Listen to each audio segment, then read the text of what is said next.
Hey guys, it's Adogs and welcome to my channel. So today we'll be doing a Leopald aggro deck profile.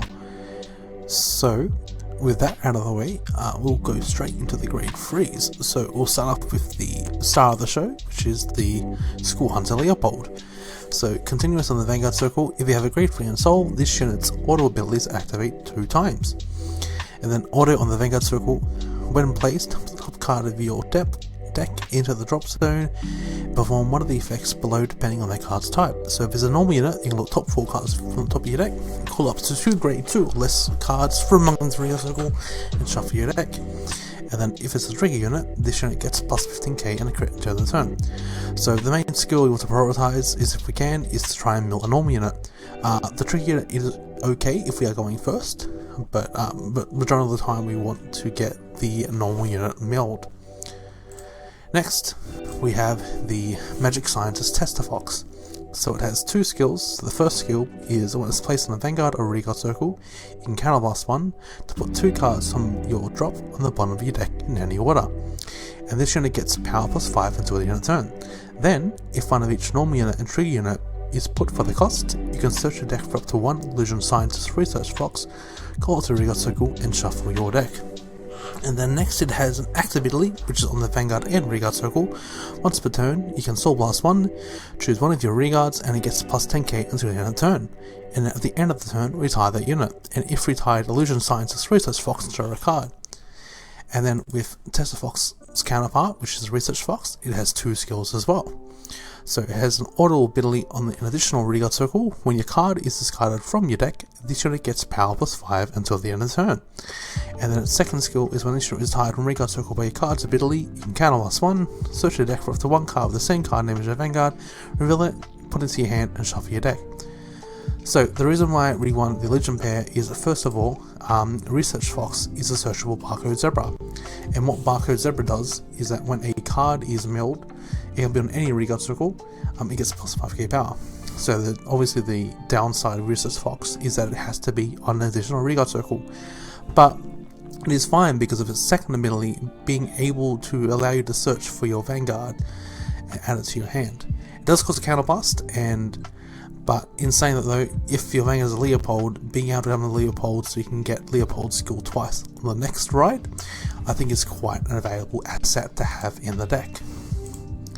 Then going back over to Tester Fox, so again, Tester Fox can search for the Research Fox, so again, searches for the kind of like a searchable barcode zebra, which I said before, and then being able to give your Research Fox plus 10k and then draw a card once it's tired is quite good as well. So essentially, Tester Fox for a counterblast of 1, you can essentially call your Regard and give it 10k, and if you have an extra counterblast available, you can essentially draw 1 card from Tester Fox and search for your Vanguard.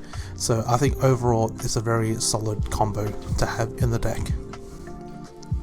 Next we have 4 Crown Tiger. So auto on the Vanguard circle once per turn, it's GB1, you can counterblast 1. When this unit attacks the Vanguard, if this unit is boosted, you may pay the cost. If you do, choose one of your upper Vanguard standard and it gets power plus 4 until the end of the turn.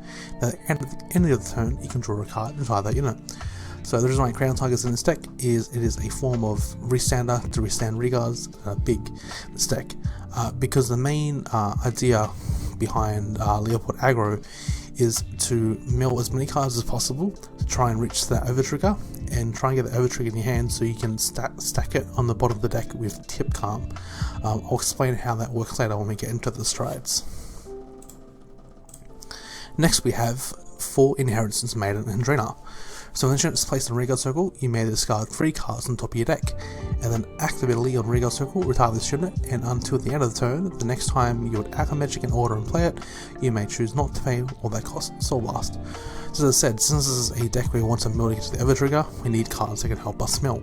And Drainer definitely helps with that, being able to mill straight off the bat. The second skill isn't used too often, it can be used with Tip Calm, and I'll explain how it works with Tip Calm later on in the video. Next we have 4 Demolish. So its skill is auto on the Vanguard circle. When the attack this unit boosted hits a Vanguard, you may discard 5 cards on top of your deck. So this is the aggression we have early game. Again, being able to hit beyond a mill top 5 is really great. as it allows us to get closer to the overtrigger or maybe other pieces that we can fetch with Tank Mouse. We'll go what Tank Mouse does later on, but just overall a very solid card in the early game. Kind of falls off in the late game, but that is perfectly fine. Next we have 4 Silverhorn based Bilbar. So act on a rear guard circle, you can Soul Blast 1, retire this unit, look at 3 cards on top of your deck, choose up to 1 card from among them, call it to a back or a rear guard circle and discard the rest. And that called unit cannot move to other rear guard circle until the end of turn. So this is near because first of all it has mill, and then also it can let us potentially search us for pieces such as Hendrainers, Lady Demolish, Tank Mouse, and the overtrigger, if you can somehow manage to get the overtrigger. Because when we have it on field, I'll explain later, we can use Tip Calm to stack that on the bottom, but we'll get into that later on during the video as well. Next we have 4 Tank Mouse. So order a regular circle once per turn. When your card is put into the drop from your deck, you can counter plus 1 and return that card to your hand. So since we're milling quite a lot of cards, Tank Mouse can allow us to add maybe specific cards milled that we want back to our hand. Obviously we have to have a Tank Mouse on the field prior so that we can fetch some milled cards. So the milled cards usually want to search for is Crown Tigers, they're very important. Leopald Pangolin, which we'll get in soon, Leopolds, Heal Triggers, Draw Triggers, other Draw Trigger bitches, sorry, sometimes Drainers as well, and Lady Demolish. Next we have 2 Leopald Pangolin. So it's GB1, when it's placed on rearguard during your main phase, choose one of the other rearguards, and until the end of the turn, it gets auto rearguard circle at the end of the battle that this unit attacked the Vanguard. If this unit's power is 20,000 or greater, you can soul charge 1, and just choose a card from your damage zone, turn it face up. So we run 2 Leopald Pangolin, first of all, because our Tip Calm stride uses quite a lot of Soul Blast, so we need to find a way to mitigate that. And since we're aiming to try to attack multiple times, because the rearguard we're swinging with, as long as it hits 20k, it can proc multiple times, we're able to generate soul.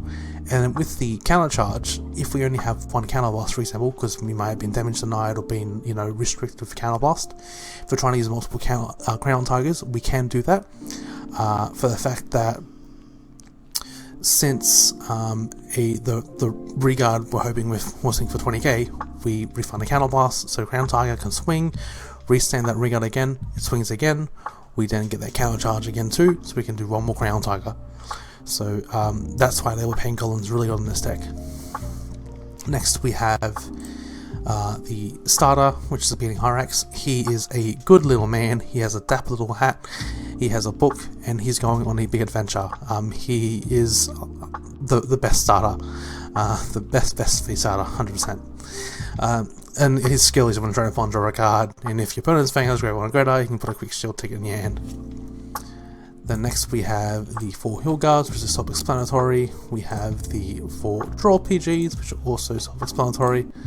The next we run the full 4 of the Stride Crit. So because most of our grade 3s we don't want to be using discarding for, because they're so important in the deck, we need another way to discard grade 3s. And since the Professor counts as a grade 3 in our hand when discard for Stride, it was a no-brainer to run for all this.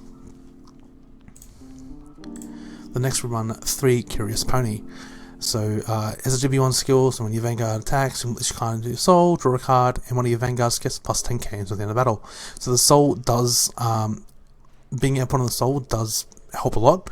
As again, on our big turns, we choose soul, any soul that we can get goes a long way. And secondly, being able to give your Vanguard 10k and draw a card is nice too, as it can make the Vanguard just that much harder to guard. The next we have the Overtrigger, because Overtriggers are busted, but in this deck specifically it's even more busted as the game plan is to get to the Overtrigger. Right, so they're out of the way, we'll go into the strides. So we'll talk about Tip Calm first, as that is the main stride we've been mentioning in the deck profile so far. So Tip Calm has 2 skills. So the first skill is when your card is put into the drop zone from rearguard circle or your deck, you may put that card on the bottom of your deck. And that second skill on the Vanguard circle, auto, when your rearguard attacks, you can soul blast 1 and turn a card from your G zone face up. and then that unit gets plus 5k until the end of the battle for each face-up card in your G-zone, and then at the end of the battle, retire that unit. So we'll go over Tip Khan's first skill. So it says when your card is from the drop zone from Rearguard Circle or your deck, you may put that card on the bottom of your deck. So since we're searching for the overtrigger, if we do get the overtrigger in our hand and we have very small amount of cards in the deck, typically about 1 or 2, we can call the overtrigger, then we can call the card over the trigger, and then the overtrigger gets put on the bottom of the deck. So by doing that, we effectively will be guaranteed to drive the overtrigger as long as it is our second or third drive check. Now do keep in mind, since we are running the Stoicheo overtrigger, you want to make sure that you have at least 3 more cards set up under it, as when you do hit the Stoicheo overtrigger, you are going to be drawing 2 cards. So again, this is a very valuable thing to have, being able to stack the overtrigger and then being able to drive check it, so that we can have a insanely strong Rearguard that we can stand multiple times our crown targets.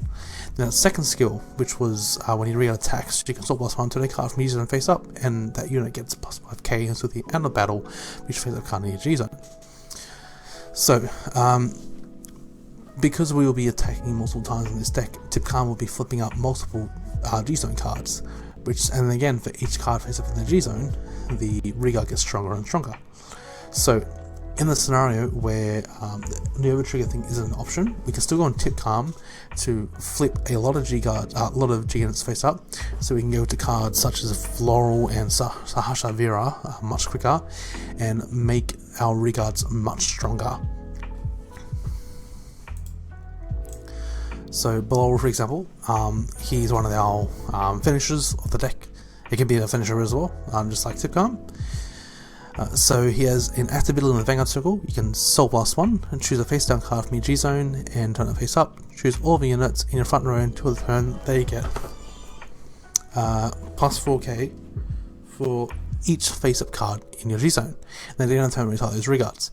But then you also get the ability is that when the unit attacks, hits a Vanguard, you can draw a card. So again, with Tip Khan, since we would be flipping a lot of G units face up, sorry, Below can become big very quickly, and because of that, if we have Rearguards, any Rearguard for example, but maybe this is the perfect example, especially on an additional Rearguard circle, if done a couple of mills, our Research Fox will become quite big, it gains the power stack from Below, and if we have a couple of crown targets set up as well, we're doing quite a few big attacks, and that's a way to legitimately kill the opponent if we can't get to the overtrigger play. So that's why we run a few of the Blorals, because Blorral is just a very strong card, and overall is probably one of our best late game finishers in the deck. Next we have one Immortality Professor, Sahasha Vira. This was the other strike that I was mentioning with Tip Khan as the 2 options we have. So Sahasha Vira is GB8, and its skill is you can choose 2 cards from your hand, discard them, and then choose up to 5 of your Rearguards, and until the end of the turn they get plus 10k, and then auto at the end of your turn retire this unit. And if the number of cards in your hand is 1 or less, this unit gets plus 40k and plus 1 crit. So why would you go into the Sahasha Vira over Blaro? Well, the reason why the Sahasha Vira isn't here is for the turns where you are completely stripped of soul. You have no way of generating any soul at all, and you're generally at GB8, and you need to find a way to make your Rearguards bigger, and you have a decent amount of cards to be able to discard to make your Rearguards big and potent. So that is why we run the Sahasha Vira. Also, being able to give your Vanguard plus 40k and extra crit, that now means that your Vanguard is quite threatening, especially at 4, it has a crit. And then if you're filling triggers and stuff as well, if you have crown target set up again too, building a crit, giving it to your Rearguard can be quite threatening as well. So Sahasha Vira can do stuff in this deck as well. Again, only when we strip the soul, it's still a viable option to go into. The next we have 2 Menagama Orum. So it has 2 skills, so Act on the Vanguard circle, so Counterblast. Once per turn, turn a card from your G zone face up and perform put the top card of your deck into your drop zone. If it is a normal unit, until the end of turn, one of your units gets power plus 10, and if it's a trigger unit, this unit gets strike plus 1, and you perform that 12 times. So it's kind of the same ideology with kind of like the Bloral and stuff as well. Or I guess technically not kind of like Bloral, but the idea is you want to give all the stacks of 10 on a big regard, and then you can use your ground tigers to send a big regard to attack multiple times. But obviously if you don't get multiple normal units milled from Managama and you get like trigger units, then you'll just give the trigger power to your regard anyway.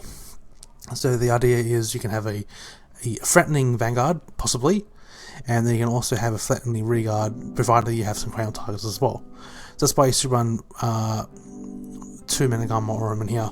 So, you kind of have to figure out what stride is best to use in each scenario, but as you play the deck over time, you'll get a feel of what stride is best to go into.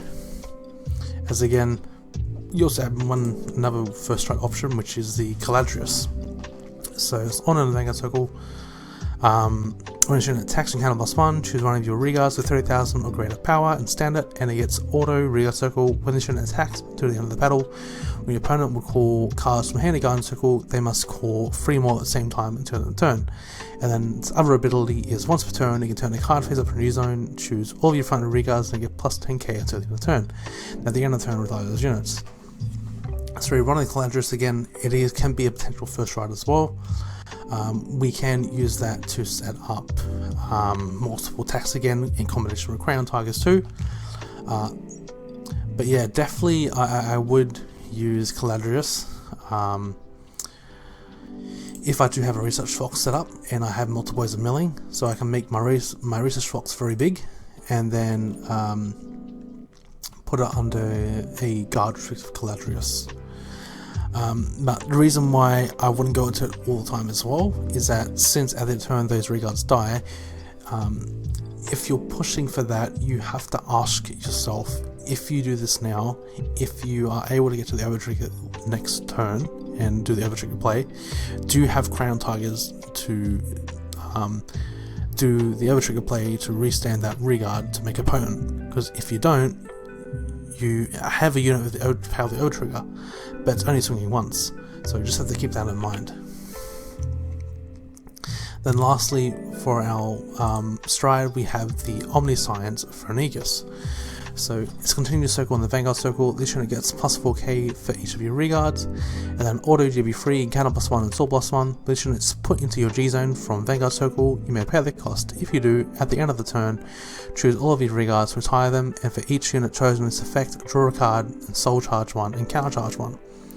This is kind of like if all hell breaks loose, you are in a really bad spot, then Phoenix is a stride you can go into to kind of recuperate and make some resources back. Again, since if you might be going to a tip calm stride next turn or something like that, but you need to prepare beforehand with a stride before. If you have the requirements for Phoenix, sometimes it is worth using, just so you have all your resources, you can go completely ham on your tip calm.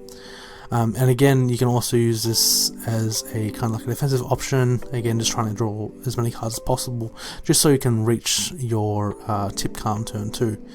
You don't typically use Phoenix too much, but it isn't here for the scenario in which you believe you need to go into Phoenix just so you can get that one extra turn, because if you were to maybe tip card or something before, it wouldn't have killed them.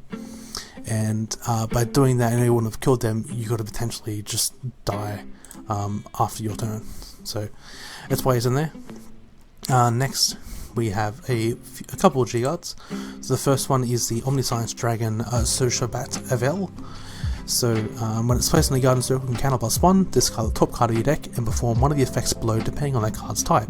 There's a normal unit, this gets shield plus 20k until the end of the battle, and then trigger unit, you can choose one of the units, and it cannot be hit until the end of that battle. So for me, when I always use this, it's usually just a counter +1 to get +1 shield, because I never managed to get the trigger unit. But the fact that it can become a potential PG is the reason why I run it in the deck, as having that one scenario can sometimes really clutch the game, just being able to get the PG when you need it, if you can potentially mill a trigger unit. Also, just a 35k shield isn't bad as well. Next we have the Immortality Professor Sankalpa. So auto, when it's placed in the Garden Circle, can counter +1. If you do, choose one of your reguards, and that unit in your Vanguard gets power +4k until the end of the battle for each of your open circles. Then if the chosen reguard's power is 20,000 or greater, you can draw a card.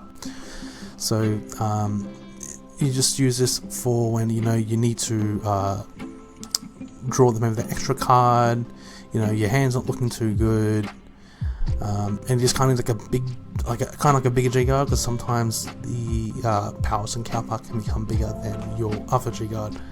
And again, unlike the previous G guard, you have a draw card from this. So this sometimes does come up. That's why I only run one. Next we have 2 Head of the Bastion Armadillo. So when it's facing Guardian Circle, you can choose any number of your reguards to retire them, and if the number of your open reguard circle is 3 or more, this unit gets shield +10k until the end of the battle. So the reason why this is on here is because if you go into a Tip Calm or a Caladrius or even like Blower and stuff like that, your front row will be empty, and Armadillo will then meet the requirement that you need to get that +10k shield until the end of the battle. It becomes 25k shield. It can be better in scenarios than the Sankalpa and the other G guard, when you don't want to use your counter blast, but you kind of need like a fairly big shield. So that's why we run 2 Armadillo in here. And then lastly, we have 2 of the Sheltered Harris Spangled. So it's some GB1, so you counter +1, choose a face down G Guardian from your G zone and turn it face up. Then when your unit is facing Guardian Circle, you may pay the cost. If you do, choose any number of your grade 3 or less Guardians, and until the end of that battle, they get auto when this unit is retired from Guardian Circle, draw a card. So the reason why I want to Spangled is for the play where, let's just say you have maybe like, I don't know, 9 or 8 cards, and after using your Spangled, like, before starting to use Spangles and stuff at all, but I don't know, you think that this hand size isn't big enough, and you need to make a bigger hand quickly to survive the opponent's turn. What you can do then is you can put quite a few of your cards on the Guardian Circle, and then if you have 2 G guards, you can double Spangled, and then you can double the amount of cards in hand that you put on the Guardian Circle, minusing the Spangles. So for example, just say you put 8 cards in the Guardian Circle, when they die you'll draw 16. So you can make a really big beefy hand to potentially keep yourself in the game.